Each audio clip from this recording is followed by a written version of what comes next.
इस वक्त की बड़ी खबर बिहार से मिल रही है। विधानसभा का घेराव करने पहुंचे शिक्षकों की आज शाम तक पहचान करने का फरमान जारी हुआ है।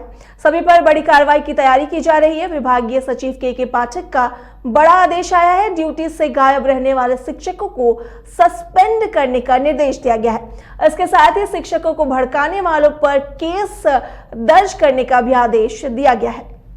विषय पर अधिक जानकारी देने के लिए पटना से हमारे सहयोगी गौतम जुड़ चुके हैं। तो गौतम, विधानसभा का घेराव करने पहुंचे शिक्षकों की आज शाम तक पहचान करने का फरमान जारी किया गया है। इस पर क्या कुछ अपडेट है? देखिए, ये फरमान स्वाभाविक है कि जब विधानसभा सत्र के दौरान जो तमाम शिक्षक संघ है उनका प्रदर्शन चल रहा था और उस प्रदर्शन में विधानसभा घेराव के साथ साथ सड़कों पर जो भीड़ थी वो काफी संख्या में पूरे बिहार से शिक्षक संघ पहुंचे थे।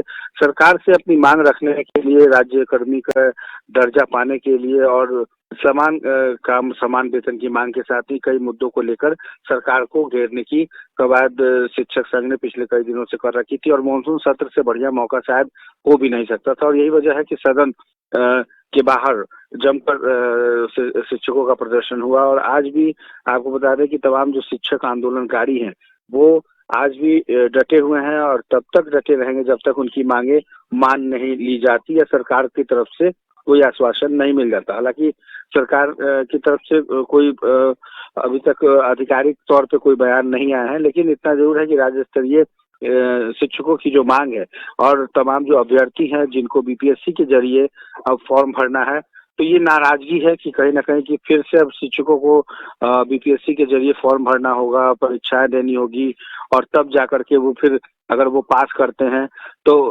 वो राज्य स्तरीय शिक्षक का दर्जा पा सकेंगे। लेकिन उसमें भी अगर मान के चले तो मैक्सिमम 1.5 लाख से 1.25 लाख के बीच में ही शिक्षक होते हैं, यानी कि और ऐसे नियोजित शिक्षकों की संख्या कुल मिलाकर करीब करीब तकरीबन टोटल शिक्षक की बात करें तो 4 लाख के आसपास है, तो फिर भी 3.5 लाख शिक्षक बाहर रह जाएंगे। तो इनको जो नियोजित का जो दर्जा है या जो गेस्ट टीचर हैं या जो कॉन्ट्रैक्ट बेस्ड पे जो टीचर हैं, तो अलग अलग शिक्षकों का जो नाम दिया गया है ये सब समान काम करते हैं लेकिन वेतन समान नहीं मिलता। तो यही डिमांड है और सरकार से नाराजगी है शिक्षकों की और उन्होंने चेतावनी भी दी है कि यदि सरकार इनकी मांगों को नहीं मानेगी तो ये आंदोलन अब रुकेगा नहीं और आंदोलन का जो स्वरूप है वो बढ़ता ही चला जाएगा। तो यही वजह है मानसून सत्र का आज करीब करीब मान के चलिए कि आज चौथा दिन है और आखिरी दिन के बेहद करीब है। तो राज्य सरकार के से अपनी बात अपनी मांगों को पेश करने का आंदोलन से बढ़िया तरीका कुछ हो ही नहीं सकता। जी गौतम, जहां तक बात की जाए शिक्षक अभ्यर्थियों की तो वो लगातार आंदोलनरत है। कल भी उन्होंने विधानसभा का घेराव किया। इसके बाद के पाठक का आदेश आया है उन पर कार्रवाई करने का। इस पर शिक्षकों का क्या स्टैंड होगा? देखिए, के पाठक बहुत ही सीनियर आईएएस अधिकारी रहे हैं। उनको एक एक चीज उनको ऊपर उनको बिहार के हर चीजों की पकड़ है और नीतीश कुमार के बेहद करीबी माने जाते हैं। मोस्ट सीनियर आईएएस की गिनती में, सख्त आईएएस की गिनती में के पाठक का नाम आता है।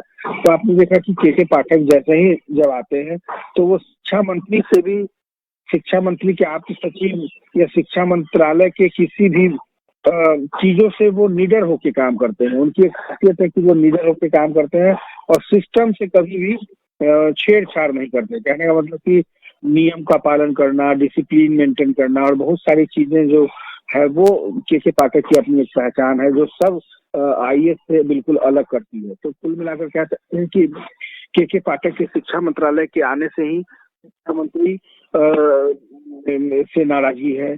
शिक्षा मंत्री के जो आप्त सचिव थे इनकी पे रोक लगा दी गई और जो पीठ पत्र लिखा गया तो उसके बाद अब शिक्षकों के जो आंदोलनकारी शिक्षक हैं ये बातें आईएएस के जो अपर मुख्य सचिव हैं के पाठक उनको ये नागवार गुजरा और उन्होंने कहा है कि जो भी आंदोलनकारी शिक्षक हैं जिन्होंने विधानसभा घेराव करने की कोशिश की है या जो इस तरीके के आंदोलन में सरकार विरोधी कार्य कर रहे हैं तो उनको सस्पेंड किया जाएगा। मतलब कि अब वैसे शिक्षकों की शिनाख्त और जांच पहचान की जा रही है और जो उस आंदोलन में शामिल थे। तो के पाठक की तरफ से, शिक्षा विभाग के प्रशासनिक अधिकारियों की तरफ से अब आंदोलनकारी शिक्षकों पर जो नकेल है वो कसने की तैयारी की जा रही है, ताकि अगर इस तरीके के अगर सस्पेंशन ऑर्डर या उनको तितिर बितिर कर दिया जाए तो शायद जो संघ है वो संघ कहीं ना कहीं कमजोर पड़ जाएगा। उन शिक्षकों के मन में ऐसा आएगा कि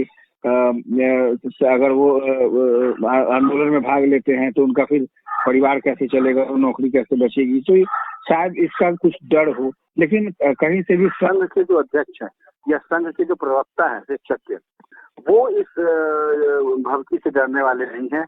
उन्होंने आर पार की लड़ाई का मूड बना लिया है और यही वजह है कि शिक्षक आंदोलनकारी शिक्षक बन गए हैं और अपनी मांगों को लेकर सरकार को पूरी तरीके से घेरने की कोशिश कर रहे हैं। इसमें अगर आईएएस अधिकारी के पाठक का फरमान भी जारी हो जाए तो शायद ये आंदोलनकारी रुकने वाले नहीं है। जी गौतम, आप इस जानकारी के लिए आपका धन्यवाद। आप हमारे साथ बने रहिए, हम अगले खबर में भी आपके साथ जुड़े रहेंगे।